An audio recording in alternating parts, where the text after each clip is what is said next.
Salbaro ang ngalan na bay? Oh, Salbaro. Ang isa? Fish crackers, macaroni, stick bread, o tuna crackers. Kung saan ka ng Salbaro gani? Palanghoy, sir.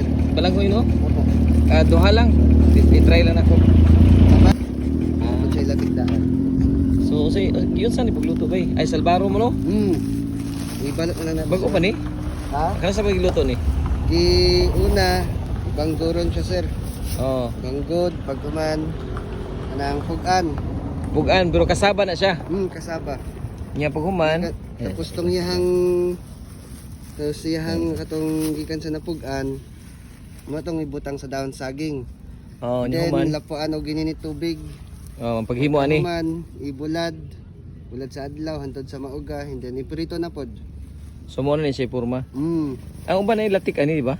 Ang depende sa imo kung isabay nimo ang latik sa pagluto or ano kanang Ibutang lang sa ibabaw. ibabaw. Pero ang nitabuan ni giisar Isabay sa pagluto. gisabay rin mo sa gluto. So dili na ka magbutang og kuan ani. Tong latik no. Pod ang ano ani. So Ang purpose naman gud ani sa pagsabay para ma-last siya mga pila kadlaw ba. So kanina nasagulan na ni sa sulod og kanang na-mix na no ang na-mix na. kaning latik. Na-mix na ang latik. Sige, try na nako. Kasi nasa na. Okay, thank you ha. Sige, sir.